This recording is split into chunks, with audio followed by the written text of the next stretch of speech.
السلام علیکم ABN news کے ساتھ میں ہوں فاطمہ توصیف IMF کو خدا حافظ کہیں گی لیکن وقت آنے پر فی الحال مالیاتی ادارے سے جو کمٹمنٹ کی ہے اسے پورا کرنا ہے۔ وزیر اعظم شہباز شریف کا کراچی میں سٹاک ایکسچینج کے دورے کے دوران کاروباری افراد سے خطاب، کہتے ہیں معاشی ترقی کے لیے سب کے ساتھ مل بیٹھنے کے لیے تیار ہوں، چاہتا ہوں شرح سود 6% پر آ جائے، قوموں کی زندگی میں عروج زوال آتا ہے۔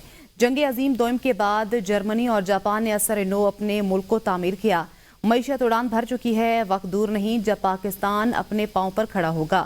یہ کیسے ہو سکتا ہے؟ ایک ہاتھ میں کشکول ہو اور دوسرے ہاتھ میں نیوکلیئر طاقت ہو۔ سٹاک ایکسچینج کی کارکردگی میں بہتری سے معیشت کو سنبھالا ملا ہے۔ آپ سب قیمتی لوگ ہیں، ہمارے ساتھ بیٹھ کر بتائیں کہ معاشی گروتھ کیسے کرنی ہے۔ گروتھ کی طرف بڑھنا ہے، گروتھ کی طرف جائیں گے تو چیزیں ہیٹ اپ ہوں گی، اس کو کس طرح ہم نے مینج کرنا ہے، پاکستان کو اس راستے پر لے جائیں جس کو ترقی خوشحالی کا سفر کہتے ہیں۔ ہم ایک پروگرام کے موڈ میں ہیں، ہمیں IMF کی جو کمٹمنٹس ہیں ان کو آنر کرنا ہے۔ 10.6 tax to GDP ratio, we have achieved 10.8۔ IMF نے بجلی کے بلوں میں سیلز ٹیکس میں کمی کی تجویز مسترد کر دی۔ سیلز ٹیکس میں کمی پر حکومت نے IMF سے رائے مانگی تھی۔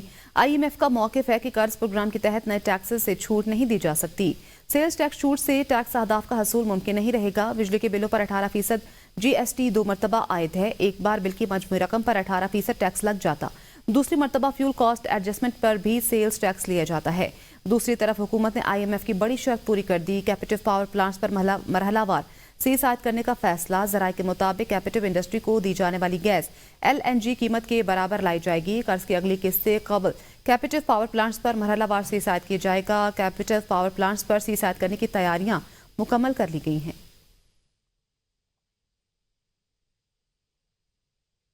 پاکستان کے قرض کو لے کر مایوسی پھیلائی جاتی ہے۔ امریکہ سمیت دنیا کے ترقیاتی ممالک کا قرضہ ہم سے کئی گنا زیادہ ہے۔ وزیر خارجہ اسحاق ڈار کا سٹاک ایکسچینج میں تقریب سے خطاب، ہم نے IMF کو خیر بات کہنے کے لیے گراؤنڈ بنایا تھا، لیکن 2017 میں سیاسی عدم استحکام کے باعث معیشت کو نقصان ہوا۔ کہا جدید دنیا کے تقاضے الگ ہیں، ہمیں نئی منڈیوں کو تلاش کرنا ہے، پائیدار ترقی کے لیے اداروں میں اصلاحات ناگزیر ہیں۔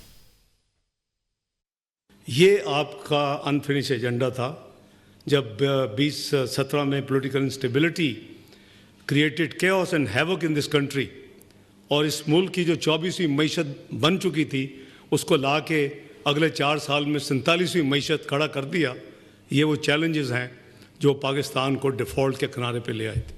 Rise up to the challenge, create that market accessibility, کیونکہ پھر ہمیں یہ بال لے کے دوسرے ملکوں میں نہیں جانا پڑے گا۔ IMF کے ساتھ معاہدے سے معیشت استحکام کی راہ گامزن ہوئی۔ وزیر خزانہ محمد اورنگزیب کا کراچی میں سٹاک ایکسچینج میں منعقدہ تقریب سے خطاب، کہا ہم نے بنیادی ڈھانچے میں اصلاحات کو متعارف کرانا ہے، وفاقی حکومت کے اخراجات میں کمی کے لیے اقدامات کر رہے ہیں، معیشت کا پہیہ چلانے کے لیے توانائی کے شعبے میں اصلاحات ناگزیر ہیں۔ وزیر خزانہ نے مزید کہا کہ پالیسی ریٹ میں کمی سے قرضوں کے بوجھ اور سود کی ادائیگی میں خاطر خواہ کمی ہوئی ہے۔ The government is very clear that we are going to go into an extended and a larger facility with the fund for 2 reasons. One, to bring permanence to the macroeconomic stability. جو federal government کا، وفاقی حکومت کا جو حجم ہے اور اس کا جو خرچہ ہے وہ ہم کیسے نیچے لا رہے ہیں، اس میں جو ہم نے کچھ آلریڈی اس میں اصلاحات لے کر آئے ہیں in terms of the pension reform, never done before, in terms of the civil bureaucracy. Pakistan stock market میں مندی کا رجحان، 100 انڈیکس میں 1904 پوائنٹس کی کمی، 100 انڈیکس 1,14,148 پوائنٹس پر بند ہو گیا۔ 100 انڈیکس 1,16,000 اور 1,15,000 کی 2 نفسیاتی حد سے نیچے گر گیا۔ مارکیٹ کی بلند ترین سطح 1,17,750 جبکہ کم ترین سطح 1,13,847 رہی۔ دن بھر مجموعی طور پر 464 کمپنیوں کے شیئرز میں کاروبار ہوا، 118 کمپنیوں کے شیئرز میں اضافہ جبکہ 293 کے شیئرز میں کمی ہوئی۔ آزاد کشمیر میں مسلم لیگ نون کے اراکین اسمبلی کا وزیراعظم شہباز شریف کو خط۔ آزاد کشمیر میں نون لیگ کے 6 اراکین نے حکومت میں رہنے کی حمایت کر دی۔ 8 میں سے 6 اراکین حکومت کے ساتھ رہنے کے خواہاں۔ خط میں دعویٰ حکومت میں رہ کر عوامی فلاح کے منصوبے جاری رکھنا چاہتے ہیں۔ آزاد کشمیر میں نون لیگ کے 6 اراکین نے حکومت میں رہنے کی حمایت کر دی۔ آزاد کشمیر میں مسلم لیگ نون کے اراکین اسمبلی کا وزیراعظم شہباز شریف کو خط۔ 8 میں سے 6 اراکین حکومت کے ساتھ رہنے کے خواہاں ہیں۔ خط میں دعویٰ کیا گیا حکومت میں رہ کر عوامی فلاح کے منصوبے جاری رکھنا چاہتے ہیں۔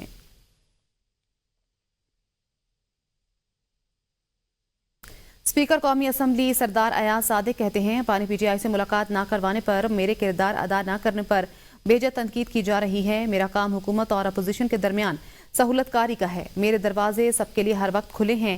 پی ٹی آئی لیڈران کے بیانات پر اسپیکر سردار ایاز صادق نے رد عمل ظاہر کرتے ہوئے کہا کہ میں نے کبھی کسی رکن قومی اسمبلی سے ملاقات سے انکار نہیں کیا، سب ریکارڈ پر ہے۔ میرے عہدے پر تنقید کرنے والے چاہتے ہیں مذاکراتی عمل سے نکل جاؤں تو وہ اس تجویز پر غور کے لیے تیار ہیں۔ میرا بیرون ملک ہونے کا مطلب یہ نہیں کہ میں میٹنگ کا انتظام نہیں کر سکتا۔ جب حکومت اور اپوزیشن کہے گی تو فوری میٹنگ کا اہتمام کر دوں گا۔ اپوزیشن لیڈر عمر ایوب نے کہا ہے کہ اسپیکر ایاز صادق سے طے ہوا تھا کہ ہماری بانی پی ٹی آئی سے آزاد ماحول میں ملاقات کے بعد 48 گھنٹے میں حکومت سے ملاقات ہوگی، لیکن ابھی تک ہماری ملاقات نہیں ہو سکی۔ وہ اے بی این کے پروگرام سوال سے آگے میں گفتگو کر رہے تھے۔ اسمبلی ایاز صادق صاحب، آپ نے ان سے رابطہ کرنے کی کوشش کی کیونکہ وہ کافی انسٹنسز میں یہ بات کہہ چکے ہیں کہ میں فیسیلیٹیٹ کرنے کے لیے بیٹھا ہوا ہوں حکومت اور اپوزیشن کے درمیان۔ میں نے ان کو کہا تھا، ویکینڈ کے اوپر ہی بھی کہا تھا میں نے، یہ ابھی جو سیٹرڈے سنڈے گزرا تھا میں نے ان کو کہا تھا کہ جی ابھی تک ملاقات کا ٹائم نہیں ہوا۔ انہوں نے کہا جی I will get back to you, وہ ریورٹ بیک کریں گے، ابھی تک نہیں کیا۔ سو ابھی تک آج بھی رابطہ ہوا ہے؟ نہیں، آج نہیں ہوا، آج رابطہ نہیں ہوا۔ سو بہرحال لیکن آپ نے جس طرح سے کہا کہ ڈیٹ کا تعین آپ لوگوں نے نہیں کرنا، حکومتی سائڈ نے کرنا ہے اگلی نشست کا؟ جی ہمارا یہی طے جو ہوا تھا کہ وزیراعظم عمران خان صاحب سے ہماری نیگوشیٹنگ ٹیم کی انفیٹڈ ان مانیٹرڈ ملاقات ہوگی، اور اس کے بعد 48 گھنٹے کے اندر اندر ہماری نیکسٹ میٹنگ ہوگی۔ بانی پی ٹی آئی سے منسلک لوگ کسی بھی حد تک جا سکتے ہیں۔ جس عمارت میں لوگ ایک دوسرے کے خلاف سازشیں کر رہے ہوں ان سے کیا توقع رکھیں۔ علیمہ خان نے ایک بار کہا تھا کہ بانی کو جیل میں زہر دینے کی بات ہو رہی ہے۔ بانی پی ٹی آئی کو جیل مینول کے مطابق تمام سہولیات میسر ہیں۔ بانی پی ٹی آئی کا جو ریاست اداروں، حکومت اور اداروں کے سربراہوں سے متعلق مواقف ہے وہ سب کے سامنے ہے۔ پی ٹی آئی کی پوری کوشش ہے کہ ملک میں سیاسی عدم استحکام آگے بڑھے۔ دید آتی رہی ہے کہ جیل میں کوئی اس قسم کا ماحول نہیں ہے کہ انہیں جو سہولتیں حاصل ہیں ان میں کسی قسم کا خلل ہو۔ تو اس ویڈیو اور اس میں کی جانے والی گفتگو سے یہ بھی ظاہر ہوتا ہے کہ یہ پراپیگنڈا بھی جو ہے یہ جان بوجھ کے کیا جاتا رہا ہے۔ یعنی پی ٹی آئی جو سوشل میڈیا کے پراپیگنڈے کی بنیاد میں جو ہے وہ اس طرح ایک بڑی جماعت بننے کا جو سفر اس نے طے کیا تھا، آج تک کوئی ایک کمپلیننٹ جو ہے وہ کسی عدالت میں درخواست لے کے نہیں گیا۔ کوئی ایک بندہ جو ہے وہ سامنے نہیں آیا جو یہ کہے کہ وہ 6 نومبر کو وہاں پہ ڈی چوک یا اس کے اطراف میں جو ہے وہ احتجاج کر رہا تھا، یا وہ کسی کے ساتھ تھا، یا کسی کو جو ہے وہ وہاں پہ جو ہے وہ نقصان پہنچا ہے۔ بانی پی ٹی آئی نے مذاکرات جاری رکھنے کی ہدایت کر دی۔ بیرسٹر گوہر کی اڈیالہ جیل کے باہر میڈیا سے گفتگو کہتے ہیں کہ بانی پی ٹی آئی نے دونوں مطالبات تحریری طور پر حکومتی کمیٹی کو دینے کی اجازت دے دی۔ مذاکرات کے لیے تیسری نشست ضرور ہونی چاہیے۔ بانی پی ٹی آئی نے کہا ہے کہ اگر مذاکراتی ٹیم کی ملاقات اس کے بعد نہ کرائی گئی تو مذاکرات آگے نہیں بڑھیں گے۔ چیئرمین پی ٹی آئی نے کہا کہ مذاکرات کسی ڈیل کے لیے نہیں، ملک اور قوم کے لیے کر رہے ہیں۔ انہوں نے بانی پی ٹی آئی کی ہاؤس اریسٹ آفر سے متعلق علیمہ خان کی گفتگو کی تردید کر دی۔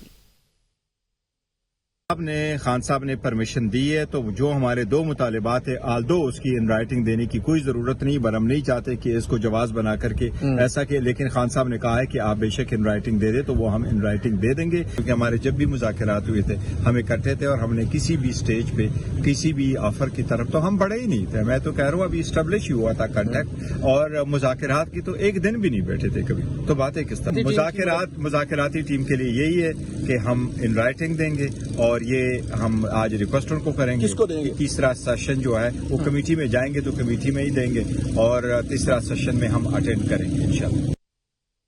جو آپ سے کہتا ہے ملک جلا دو، میٹرو بس کو آگ لگا دو، ایک صوبے سے کہے کہ دوسرے صوبے پر حملہ کر دو، وہ آپ کا ہمدرد نہیں۔ وزیر اعلیٰ پنجاب مریم نواز کا سرگودا میں تقریب سے خطاب، کہا میں ایک ماں ہوں اور میں نہیں چاہتی کہ میرا بیٹا انتشار پھیلائے، تو ایسے شخص کی بات نہ مانو جس کے اپنے بچے باہر ملکوں میں ہوں۔ ان پی ٹی آئی کے بھانجے حسان نیازی نے فوجی یونیفارم کی تزلیل کی، اسے 10 سال سزا ہوئی۔ جو آپ کو یہ کہتا ہے کہ اپنے ملک کو جلا دو، اپنے ملک کی بلڈنگز عمارتیں جلا دو، میٹرو بس کو توڑ دو، گھیراؤ کر لو، ایک صوبے کو کہتا ہے دوسرے صوبے پہ حملہ کر دو، وہ آپ کا سگا نہیں ہے، وہ آپ کا ہمدرد نہیں ہے۔ دوسرے والدین کے بچوں کو، دوسروں کے بچوں کو میں سڑک پہ کھڑا کر دوں اور کہوں کہ گولیاں چلاؤ، پیٹرول بم چلاؤ اور گھیراؤ کر دو، جلاؤ کر دو، تو اپنے بچے آرام سے بیٹھے ہیں۔ آج وہ بچے جیلوں میں پڑے سڑ رہے ہیں۔ آپ پوچھو ان کے ماں باپ سے کہ ان کے ماں باپ پہ کیا گزرتی ہوگی۔ حسان نیازی فوجی وردی کو اس نے ایک ڈنڈے پہ ٹانگ کے اس کی اتنی تضحیک کی، اس کو 10 سال قید ہو گئی، اس کا فیوچر تباہ ہو گیا۔ ماں باپ کے دل پہ کیا گزرتی ہوگی، وہ کس حالت میں ہوں گے۔ اسکل فریکچرز نہ ہو، میں نے کہا یہ کیسے اسکل فریکچر؟ انہوں نے کہا ڈنڈے مار مار کے، کیلوں والے ڈنڈے مار مار کے ہمارا سر توڑا ہے۔ پوائنٹ بلینک رینج سے پولیس کو اور رینجرز کو انہوں نے گولیاں ماری، 4 رینجرز شہید ہو گئے۔ حکومت کے ساتھ تیسری میٹنگ میں جوڈیشل کمیشن نہ بنا تو شاید چوتھی میٹنگ نہ ہو سکے۔ بانی سے ملاقات کے بغیر اجلاس ہوتا ہے تو جوڈیشل کمیشن کا قیام ضروری ہے۔ پی ٹی آئی مذاکراتی کمیٹی کے رکن صاحبزادہ حامد رضا کہتے ہیں بانی عدالتوں کے ذریعے ہی رہا ہوں گے، ایگزیکٹو آرڈر کی ضرورت نہیں۔ خواہش کے باوجود حکومت بنی گالہ یا زمان پار کی پیشکش نہیں کر سکی، حکومت سے پوچھے بغیر کہیں اور سے پیشکش بھیجی گئی۔ حامد رضا نے کہا الیکشن کے فوری بعد بانی پی ٹی آئی کو 3 سال ملک سے باہر جانے کا کہا گیا تھا، اس کا بھی حکومت کو علم نہیں تھا۔ جوڈیشل کمیشن نہ بنا تو شاید چوتھی میٹنگ نہ ہو سکے۔ صاحبزادہ حامد رضا نے کہا کہ بانی عدالتوں کے ذریعے ہی رہا ہوں گے۔ پاکستان تحریک انصاف کا اہم عہدیداروں سے فنڈ مانگنے کا فیصلہ، پارٹی نے P T I, M N As اور ایم پی اے سے فنڈز جمع کرانے کا مطالبہ کر دیا۔ فردوس شمیم نقوی نے نوٹیفیکیشن جاری کر دیا۔ نوٹیفیکیشن میں ہدایت کی گئی ہے کہ ہر ممبر اسمبلی اور ٹکٹ ہولڈر 2.5 لاکھ روپے 2 ایک ساتھ میں جمع کروائے۔ پارٹی عہدیدار ہر 6 ماہ بعد پارٹی کے اکاؤنٹ میں رقم جمع کروائیں۔ نوٹیفیکیشن میں چیف وپ اور پارلیمانی لیڈر کو فنڈ جمع کرانا یقینی بنانے کی ہدایت کی گئی ہے۔ تحریک انصاف خیبر پختونخوا کی پارلیمانی پارٹی کے اجلاس کی اندرونی کہانی سامنے آ گئی۔ اجلاس میں اسمبلی کورم والا معاملہ بھی اٹھایا گیا۔ وزیر اعلیٰ خیبر پختونخوا کا اسمبلی اجلاس سے غیر حاضر ارکان کی تنخواہیں کاٹنے کا فیصلہ کیا گیا۔ اجلاس کے دوران حکومتی اراکین اور کئی وزراء کی اکثریت اسمبلی اجلاس سے غائب کی شکایت کی گئی۔ وزراء کی عدم دلچسپی سے کورم پورا نہ ہونے پر اجلاس کو ملتوی کرنا پڑتا ہے۔ پارلیمانی پارٹی اجلاس میں خیبر پختونخوا کے 2 وزراء کی عدم شرکت پر قلمدان واپس لیے جانے کا امکان۔ دونوں وزارتوں کے بارے میں شکایات بھی موصول ہوئی تھیں۔ وزیر اعلیٰ خیبر پختونخوا علی امین گنڈاپور نے کابینہ ممبران کی عدم موجودگی کے باعث اسمبلی میں سوالات کے جواب دینے کا مسئلہ بھی اٹھایا۔ اجلاس میں کورم کے حالات پر بھی بات چیت کی گئی۔ ضلع کورم کے ڈپٹی کمشنر اشفاق خان کا کہنا ہے کہ اشیاء خورنوش اور سامان پر مشتمل گاڑیوں کا پہلا قافلہ پارا چنار پہنچ چکا ہے۔ قافلے کا امن سے پارا چنار پہنچنا خوشائند ہے۔ ڈی سی پر حملہ کرنے والوں کے خلاف سخت ایکشن لیا جائے گا۔ عوام سے اپیل ہے کہ قانون نافذ کرنے والے اداروں کے ساتھ تعاون کریں اور امن کو قائم رکھیں۔ میرا نام اشفاق خان ہے اور میں ڈپٹی کمشنر کورم آپ سے مخاطب ہوں۔ جیسے کہ آپ سب کو معلوم ہے کہ کورم میں پچھلے کچھ مہینوں سے بلکہ 1 سال آج سے بہت ہی ایک ٹینس قسم کا سچویشن چل رہا ہے اور جس میں بہت سی قیمتی جانوں کا ضیاع ہوا ہے جو کہ بہت ہی انفارچونیٹ ہے۔ اور پچھلے جمعے ایک بہت ہی انفارچونیٹ انسیڈنٹ ہوا ہے جو کہ ڈی سی کورم جو کہ ایک قافلے کے ساتھ آ رہے تھے، اس پہ اٹیک کیا گیا اور وہ زخمی ہوئی اور الحمدللہ اس کو پھر ریسکیو کیا گیا۔ کرنٹلی وہ سیم ایچ میں انڈر ٹریٹمنٹ ہے اور انشاءاللہ ہی از ریکورنگ۔ اور جو بھی اس کے پرپیٹریٹرز ہے سرکار اور جو لا انفورسمنٹ ایجنسیز ہے پولیس ہے اس کو بڑا سیریسلی دیکھ رہی ہے اور اس کے جو بھی اس میں ذمہ دار پائے گئے تو اس کے خلاف جو ہے وہ ایکشن جاری بھی ہے اور سخت سخت ایکشن لیا جائے بھی گا اور اس میں عوام جو ہے وہ اس میں مکمل تعاون بھی کرے گی۔ خیبر پختونخوا حکومت نے ٹل پارا چنار روڈ پر 48 چیک پوسٹیں قائم کرنے کا فیصلہ کرتے ہوئے ضلع میں اسپیشل فورس بنانے کا بھی فیصلہ کیا ہے۔ محکمہ داخلہ کے دستاویز کے مطابق اس سلسلے میں پولیس چیک پوسٹوں کے لیے درکار فنڈ سے متعلق حکومت کو آگاہ کیا جائے گا۔ محکمہ داخلہ خیبر پختونخوا کی وفاقی حکومت سے پارا چنار میں FIA سائبر ونگ قائم کرنے کی درخواست کرے گی۔ ٹل پارا چنار روڈ کی حفاظت کے لیے اسپیشل پوسٹ فورس قائم کی جائے گی۔ اسپیشل پوسٹ فورس کے لیے 399 ایکس سروس مین کو بھرتی کیا جائے گا۔ کرم میں تمام بنکرز کا خاتمہ پولیس اور ضلعی انتظامیہ کی مدد سے کیا جائے گا۔ حکومت کرم کے رہائشیوں سے اسلحہ خریدنے پر غور کرے گی۔ کرم سے ایپیکس کمیٹی کے فیصلے کی روشنی میں 1 فروری تک اسلحہ جمع کیا جائے گا۔ اسلحے کا ڈیجیٹل ریکارڈ مرتب کیا جائے گا، جبکہ اسلحے کی نگرانی ضلعی انتظامیہ کے ذمہ ہوگی۔ وزیر قانون سینیٹر اعظم نذیر تارڑ کی زیر صدارت کابینہ کمیٹی برائے جبری گمشدگیوں کا پہلا اجلاس ہوا۔ وفاقی کابینہ کی تشکیل کردہ کمیٹی میں وزراء برائے قانون و دفاع، اٹارنی جنرل اور سیکرٹری داخلہ اور قانون ڈویژن شامل ہیں۔ اجلاس کے دوران کمیشن کے زیر جائزہ کیسز کے حقائق اور اعداد و شمار کی تازہ ترین تفصیلات طلب کی گئیں۔ کمیٹی کو بتایا گیا کہ کمیشن کی طرف سے لیے گئے جائزہ میں بہت سے کیسز بوگس پائے گئے۔ کچھ ایسے افراد کو اشتہاری مجرم قرار دیا گیا ہے جو قانونی کارروائی سے بچنے کے لیے ملک سے فرار ہو گئے تھے۔ کابینہ کی ہدایت کے مطابق 5 سال سے زائد عرصے سے لاپتہ افراد کے خاندانوں کو 50 لاکھ روپے تک کا مالی امدادی پیکج دیا جائے گا۔ کمیٹی کی کمیشن کو لاپتہ افراد کے حوالے سے تصدیق شدہ حقائق اور اعداد و شمار پر مشتمل جامع رپورٹ پیش کرنے کی ہدایت بھی کی گئی۔ بلوچستان کے تعلیمی اداروں میں سیاسی سرگرمیوں پر پابندی عائد کر دی گئی۔ حکام نے اس سلسلے میں نوٹیفیکیشن بھی جاری کر دیا۔ نوٹیفیکیشن کے مطابق سیاسی سرگرمیوں پر پابندی ہائی کورٹ کے احکامات کی روشنی میں لگائی گئی۔ خلاف ورزی کی صورت میں ادارے کے سربراہ کے خلاف کارروائی ہوگی۔ سینٹ کی قائمہ کمیٹی صحت کی ذیلی کمیٹی کی سربراہ پلوشہ خان نے ایک بار پھر پی ایم سی سے کہا ہے کہ پرائیویٹ میڈیکل کالجز کی طرف سے سال 2024 کے طلبہ سے وصول کردہ اضافی فیسیں واپس کرائیں۔ سینیٹر پلوشہ خان کی زیر صدارت سینٹ کی ذیلی کمیٹی صحت کا اجلاس ہوا۔ سینیٹر پلوشہ خان نے کہا کہ جو کالج بات نہیں مانتا ان کو بند کر دیں۔ قائمہ کمیٹی کے اجلاس میں صدر P M D C doctor Rizwan Taj نے تسلیم کیا کہ پرائیویٹ میڈیکل کالجز نے 2024 کے ایم بی بی ایس اور بی ڈی ایس کے طلبہ سے فیسیں کونسل کی منظوری کے بغیر وصول کی۔ صدر پی ایم ڈی سی نے بتایا پرائیویٹ میڈیکل کالجز سے فیسوں پر وضاحت طلب کی تھی۔ کچھ کالجز کے جواب آئے ہیں، باقی نے ابھی جواب نہیں دیا۔ سینیٹر پلوشہ خان نے کہا آئندہ 2 ہفتوں میں 2024 کی وصول کردہ اضافی فیسوں کی واپسی کا اعلی عمل پیش کریں۔ لندن کی ریجنٹ اسٹریٹ پر مشتبہ گاڑی کی موجودگی پر پولیس نے سڑک بند کرانے کے بعد مشکوک چیز کو کنٹرول دھماکے سے ناکارہ بنا دیا۔ معروف کاروباری مرکز کو بم دھماکے سے نشانہ بنائے جانے کی دھمکی کے بعد پولیس نے علاقہ خالی کرا لیا تھا۔ پولیس نے خریداری کے لیے آنے والے افراد کو بھی روک دیا تھا۔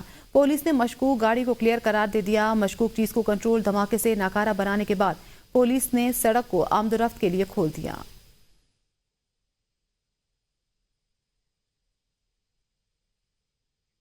مانچسٹر میں درجہ حرارت -7 ڈگری سینٹی گریڈ تک گر گیا۔ خراب موسم کے باعث 140 اسکول بند کر دیے گئے۔ شاہراہوں پر برف نے بلیک آئس کی شکل اختیار کر لی ہے جو سفر کو مزید خطرناک بنا رہی ہے۔ برطانیہ میں حالیہ شدید برفباری اور برفانی طوفان کے باعث معمولات زندگی بری طرح متاثر ہوئے ہیں۔ محکمہ موسمیات نے خبردار کیا ہے کہ متاثرہ علاقوں میں 1 فٹ تک برف پڑ سکتی ہے، جس سے سڑکوں کی بندش، پروازوں اور ٹرینوں کے نظام میں خلل اور تعلیمی اداروں کی بندش کا سامنا کرنا پڑ رہا ہے۔ المصطفیٰ ویلفیئر ٹرسٹ کی جانب سے مانچسٹر میں غزہ کے لیے فنڈ ریزنگ پروگرام کا انعقاد کیا گیا۔ تقریب میں غزہ میں جنگ کی تباہی، المصطفیٰ کے فلاحی منصوبوں اور متاثرین کے لیے تعمیر ہونے والے ہسپتال کے بارے میں دستاویزی فلم بھی دکھائی گئی۔ دیکھتے ہیں مانچسٹر سے محمد اسحاق چودھری کی یہ رپورٹ۔ ویلفیئر ٹرسٹ کی جانب سے غزہ کے لیے فنڈ ریزنگ پروگرام میں سینکڑوں افراد نے شرکت کی۔ تقریب میں کویت کے مشہور بین الاقوامی اسلامی اسکالر اور قاری شیخ مشاری اور راشد اللہ فاسی نے خوبصورت آواز میں تلاوت قرآن مجید اور نشید سے دلوں کو منور کیا۔ تقریب میں غزہ میں جنگ کی تباہی، المصطفیٰ کے فلاحی منصوبوں اور متاثرین کے لیے تعمیر ہونے والے اسپتال کے بارے میں دستاویزی فلم بھی دکھائی گئی۔ حاضرین نے المصطفیٰ کی انسانیت کے لیے خدمات کو خوب سراہا اور دل کھول کر عطیات دیے۔ اس موقع پر ہال فلسطین کی حمایت میں پرجوش داروں سے گونجتا رہا۔ واٹر برج ہال میں ہونے والے فنڈ ریزنگ پروگرام میں المصطفیٰ ویلفیئر ٹرسٹ کے چیئرمین عبدالرزاق ساجد نے کہا کہ اسپتال میں ایمرجنسی، آؤٹ ڈور، فارمیسی، لیبارٹری، آپریشن تھیٹر، وارڈوں سمیت مختلف شعبہ جات کی سہولیات فراہم ہوں گی۔ غزہ متاثرین کے لیے اسپتال کی تعمیر کے لیے المصطفیٰ اور مصر کے ہیلتھ اتھارٹی کے درمیان معاہدہ طے ہوا، جس کے مطابق یہ اسپتال رواں سال مکمل ہو گیا۔ المصطفیٰ کی مینیجنگ ڈائریکٹر صدف جاوید نے کہا کہ المصطفیٰ غزہ میں 10 برسوں سے فلاحی کاموں میں مصروف ہے اور غزہ میں جنگ کے دوران بین الاقوامی اداروں، اردن کے شاہی خاندان، ریڈ کرسنٹ مصر، ریڈ کرسنٹ فلسطین اور